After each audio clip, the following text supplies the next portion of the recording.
Hey everybody, welcome back to Labs Comic Fan. I'm Steve, and today we're talking Silver Surfer Rebirth number 5. 5. Silver Surfer. All right.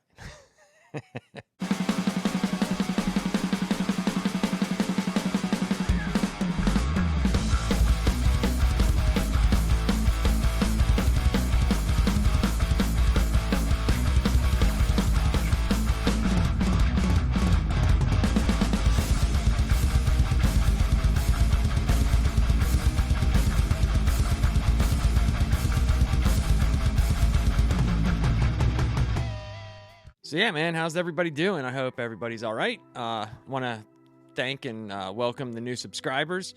I appreciate everybody. We're slowly but surely moving up, and everything's going great, man. I'm really liking the progression of everything that I'm doing. And, hey, if you could comment, that would be cool. If you could comment. And also, if you could like and subscribe, turn on notifications, that'll help really grow the channel, guys. I'm trying to, at least, my goal is, this is my goal. My goal is to at least get 500 to 1,000 subs by whatever, however long it takes me, right? And I just want people to show up for live streams and have fun with contests I have over here. I could show you so much stuff I have to give away, and like some really cool stuff. This upcoming Saturday, I did not do a live stream yesterday. I'm recording this on Sunday. If it comes out Monday, I'm talking about this past Saturday. I did not record a live stream because I wanted to take a week off. I've been working so much overtime, but thankfully it's done. I did like 70 hours this week, and I'm going to this Saturday night, live stream, 9 p.m. We're coming back, and we will be talking the end of the Kenobi series, which is so divisive and just ridiculous. And I'm going to talk a lot about the fandom. I want to talk a lot about how this fandom here is just a lot different than it was before. But anyway, we're going to talk about that. We're going to talk about I have 2 Dark Crisis tie-ins. I think there might be one next week, so we might have 3. We have Young Justice and The Flash to talk about. So there's going to be a lot of cool stuff that we're going to do in the future. But let's get right into this, man. So Silver Surfer Rebirth. If you know, I had really liked this. It was coming out once a month, boom, boom, boom, boom, boom. And then they took a month off and waited for the last issue to come out, which was number 5. And it's finally here. And we're gonna talk about it and review it. And also, probably sometime this week, I'm going to edit all 5 videos together without the intros and stuff. I'll probably take one intro, and maybe I might record one and one outro, but I'm going to put all the story pieces together so you can watch this whole story arc in one video. I think that might be cool to do, and I might do that with some whenever I finally finish certain story arcs. Like I might do it to the Court of Owls, and probably Thor, God of Thunder when I get through those 3 videos. So, hey, let's get right into this Silver Surfer Rebirth number 5. Tyrant has the entirety of the universe within his grasp and wishes to remake it in his image. Silver Surfer and Thanos are the only ones standing in the way, and for totally different reasons. Surfer wants to put things right, and Thanos wants vengeance for Tyrant having Jack of Hearts steal the reality gem from him. The two have beaten Tyrant on their own before, but this is different. The fight starts with Tyrant shuffling reality around Thanos and Surfer. It looks like they're in a mosaic. Then Surfer starts to melt. He won't let his mind be lost in the madness. He has to overcome and be again what he was chosen to be, the Silver Surfer who wields the power cosmic. Tyrant admires the Surfer's fortitude, but reminds him that his efforts are futile. He shapes reality at his whim. Surfer isn't impressed and won't let him win in any reality. Tyrant says his triumph is inevitable, but he's been too preoccupied with Surfer to notice Thanos behind him, who lands a massive punch to the face, rocking Tyrant so hard he drops the reality gem. The gem bounces along the ground, Tyrant stretching out and grabbing it, just in time to warp their surroundings again. He will not give up in this reality or any, for he feels himself a god. As the whole world twists and turns around Thanos and Surfer, Surfer says you confuse power with purpose, and it will be your downfall. Thanos and Surfer team up and unleash mass quantities of power on Tyrant, while he screams how he is ancient in the creation of Galactus. How Galactus feared and banished him, but now he has surpassed Galactus and will be his master, the master of all that is. Surfer rounds on Tyrant and goes in for a strike with enormous speed, but he is struck by a massive energy and his board goes flying out from under him. Tyrant drops the reality gem, but this time for good.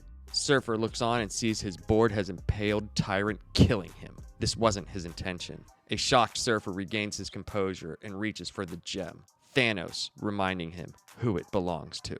So we see we're on the precipice of everything that is culminated together. You know, Jack of Hearts is dead. Tyrant and Silver Surfer and Thanos are squaring off. We didn't know who it was this whole time who was doing it. So we find out that it's Tyrant, and he was basically, you know, mind controlling Jack of Hearts, making him do all this stuff for him, and, you know, cast him aside like he was a piece of nothing.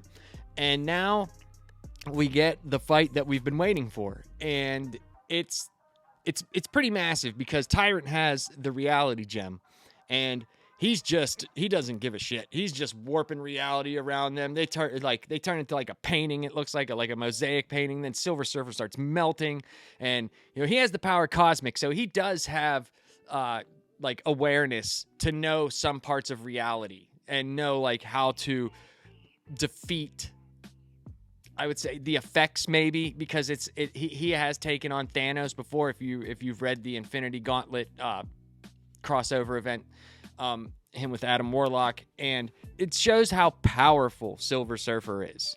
And it shows that if Silver Surfer and Thanos ever teamed up and like really got their shit together, they would be a formidable team. They're fighting along, and Tyrant's saying a whole bunch of stuff, and he's really, really hitting in on Galactus, since Galactus is the one who made him, and he feels like he's passing Galactus, and he's like, you know, I'm gonna be his master. He's really got that complex where he was dominated for a while before, and he rose up against him, and Galactus was afraid. And if Galactus is afraid of you, then you must be super powerful. But Tyrant succumbs to the old villain monologues and is not paying attention to his surroundings, and he's focused on Silver Surfer, and Thanos comes up behind him and just socks the crap out of him, and he drops the reality stone. And in so, it shows that that's the way that you usually end up beating these guys that have the Infinity Stones, or like some MacGuffin. They're pompous and arrogant, and that's usually their downfall. But Tyrant gets it again, and he starts warping reality around him, and Silver Surfer and Thanos know we got to attack him together. And Surfer just can't take it anymore. He's talking about you're mistaking power for purpose, and he rounds on Tyrant and just goes after him with everything he has, and Tyrant shoots a mass beam at him of energy, and the surfboard goes out from under him, and we think, oh shit, this might be it for Surfer. You know, when he's disconnected from his board, he's nowhere near as strong. But then the next panel we see, Surfer's in shock, Thanos is just like and Tyrant is there. His eyes are no longer lit up. He's got smoke coming out of him. The board went right through his chest, and he's dead. And that was crazy, man. When I read that, I was just like, oh, whoa. And it's only halfway through, so what's the rest of the book gonna be? Like, what's gonna happen here? The reality gem is falling to the ground, and it isn't Thanos who gets it. Surfer reaches out and gets it. And Thanos reminds him, he says, hey, that's mine. You're gonna give it back. Whenever Surfer grabs the gem, I don't know if it goes through his mind and gives him what he wants, but he's transported back to Zen Law, and there's his wife, and he's kind of like, what the hell? And it's cool because the gem, almost like Vision, is right in his head, and he doesn't understand what's happening. And she's like, Lauren Rad, you are my love, and all this stuff. And then his children run up to him, and he's just like, oh my God, this is amazing. And they wonder, why are you crying, Dad? Are you okay? And he's like, everything is great. He tells his wife, I love you. And I always have, and the children too. And when he snaps back to reality, he's standing there, and he realizes what could have been. It's almost full circle right now. The circle is like at 3/4, because it started with him talking about how he was a herald of Galactus, and he had to give up Zen Law, and he feels almost slighted, and that's all he's ever really wanted. But he could have had it, but he ends up choosing not to because it's not right. It's not what was really supposed to happen. And we find that out kind of when reality was breaking. The original Captain Marvel came back to life, and all these things he probably saw that he needed to right. The thing that he wanted the most was his family.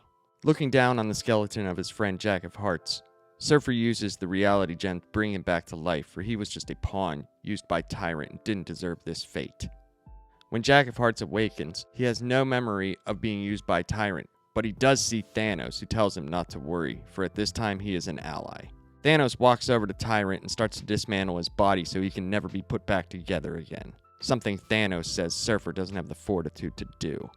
He hurls Tyrant's head into space and ensures them that he will no longer be a threat.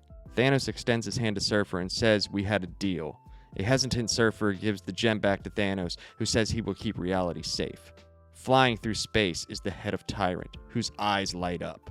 He's not so dead after all. We cut to Surfer talking to Genius Vel about his whole adventure through realities with Thanos. Vel asks him to tell the truth. Was he tempted to keep the reality gem? Because he could have fixed so many things, so many wrongs righted. Surfer tells him yes, he was tempted, but no one should wield that much power, certainly not himself. Vel asks, "So you entrusted such mass power to Thanos?" Surfer tells him that like Vel's father, I have come to learn that Thanos is certainly no hero, but not a true villain either. He is unique and has went back into seclusion, which is best for the universe as a whole. Surfer asks his new friend what he plans to do. Vel says he's going to take Surfer's advice and visit Earth, and beyond that, he is going to try to live up to his father's legacy. Vel asks Surfer where he will go. Surfer's lot is ever the same. He has no home save the spaceways, and when they call, he will always answer. So Silver Surfer doesn't give the reality gem back to Thanos right away. He says, no, I'm going to right one of these wrongs, and he brings Jack of Hearts back to life.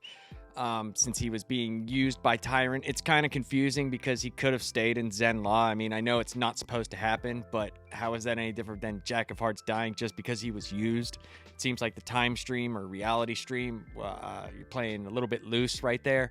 But, you know, it is the story, and Jack of Hearts is a character they probably want to do things with in the future, so he needs to be alive. Thanos walks over to Tyrant and just starts ripping his body apart, and Silver Surfer's like, no! This is not what I mean to do. I preserve life. I don't take it. And Thanos is right, though. You know, he hurls the top half of Tyrant into space. He's like, look, this is to ensure that he never gets put back together again. He's never going to be a threat again. And we know how that goes, but it's probably the right thing to do at that moment in time. But then we see Tyrant's flying off, and the eyes come back on. It's like Terminator. You know, you can never get rid of them. And then Thanos extends his hand, and he's like, look, we made a deal. You know, I'm your ally right now, but you need to give that back. And he does. And Thanos says, you know, don't fear, I will keep reality safe. Because he challenges Surfer. He's like, what, you think you're going to be the one to protect this? Yeah, I don't think so. We cut the Surfer. He's talking to Genius Vel. Now the circle is closed. It's ending back at the beginning. They're talking, and he tells him the whole story of what happened with him and Thanos and Tyrant and the reality hopping. And Genius Vel asks him a really good question. He's like, were you tempted to, you know, keep the reality stone? Think of all the wrongs you could have righted and all the things that you could have corrected. And he tells him, yeah, I was definitely tempted, but nobody should have that amount of power, especially not me. And rightfully so, Vel says, so you entrusted Thanos with it?